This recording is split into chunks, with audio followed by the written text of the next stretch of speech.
In 897 AD, Pope Stephen VI did something so insane that historians still aren't sure how to categorize it. He put a dead man on trial. Not metaphorically, not symbolically, literally. He had a corpse dug up, dressed in papal robes, propped up on a throne in a courtroom, and formally charged with crimes against the church. The dead man? His predecessor, Pope Formosus, who had been dead for 9 months. And somehow, that's not even the strangest part of this story. To understand how we got here, you need to understand what the Catholic Church looked like in the late 9th century. Spoiler, not so good. The Pope at that point was less of a spiritual figure and more of a political one. Powerful Roman families fought over the title like it was the last slice of pizza.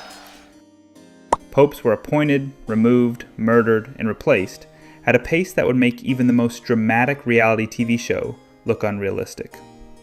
Between 872 and 965 AD, that's less than 100 years, Rome went through over 20 popes. Some lasted years, some lasted weeks. One lasted less than a month before being strangled. The position came with remarkable power and a remarkably poor life expectancy. Into this chaos stepped Pope Formosus.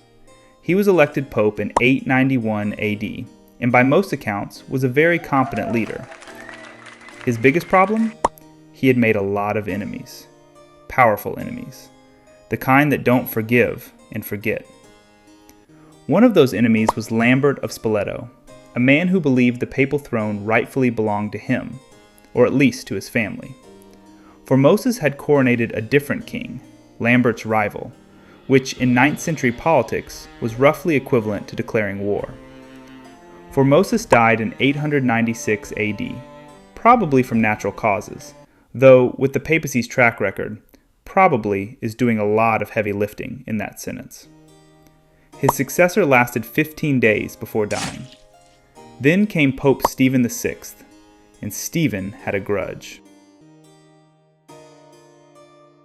In January of 897 AD, Pope Stephen VI ordered the body of Formosus to be exhumed from its tomb. The corpse, 9 months dead at this point, in a state that we will politely describe as not great, was dressed in full papal vestments, robes, hat, the whole outfit. It was then carried into the courtroom of the Lateran Palace and seated on a throne. A deacon was appointed to stand next to the body and speak on its behalf, because apparently this trial needed to be fair. Stephen himself presided, sitting across from the decomposing remains of his predecessor, and proceeded to scream at the corpse. Witnesses reported that Stephen was hysterical, pacing, shouting accusations directly at the body, working himself into a frenzy while the dead man sat there, presumably unmoved by the whole situation. The charges? Formosus had allegedly perjured himself, had illegally served as a bishop in 2 different regions simultaneously, and, most critically, had crowned the wrong king. The defense, delivered by the deacon standing awkwardly next to a decomposing body, was not particularly effective. Shocking given the circumstances. The verdict came quickly. Formosus was found guilty on all charges. Then, things got worse. Having successfully convicted a 9-month-old corpse, Stephen moved on to sentencing. The 3 fingers on Formosus's right hand used for consecrations, the fingers that made someone officially a pope, were cut off. His papal vestments were torn from the body and replaced with regular clothes. He was formally stripped of all his titles, retroactively, meaning every ordination he had ever performed was declared invalid.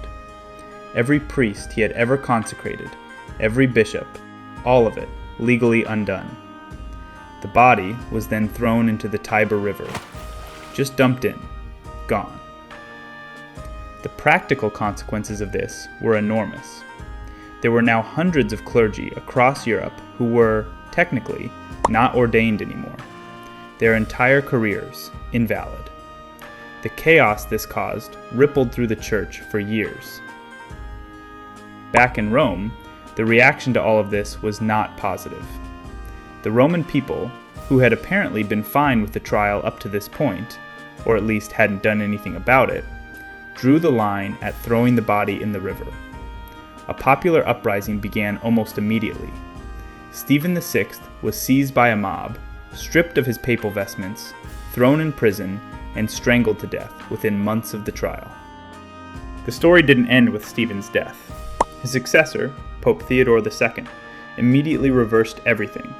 He convened a synod, declared the Cadaver Synod null and void, rehabilitated Formosus, and ordered his body to be fished out of the Tiber, redressed in papal robes, and reburied with full honors. A fisherman had reportedly found the body downstream, which raises a number of questions we're going to leave unanswered. Pope Sergius III, who came a few years later, reversed it again, re-condemning Formosus and ordering another inscription placed on his tomb calling him a criminal, because apparently the 9th century papacy ran on pure spite. So what do we make of all this? Historians have debated Pope Stephen VI's mental state for over 1,000 years. Some believe he was genuinely mentally ill, that the obsessive, screaming behavior at a corpse suggests something beyond political calculation. Others argue it was entirely rational by the standards of the time, a deliberate political move to delegitimize everyone Formosus had ever ordained, undercutting his rival's claims to power in one theatrical stroke. Both can be true, of course. History has never required its most dramatic figures to be either sane or stupid. Sometimes they're both at once. What we do know is this. In over 2,000 years of papal history, with all its wars, scandals, and spectacularly bad decisions, the Cadaver Synod remains the single strangest thing to ever happen inside a Vatican courtroom.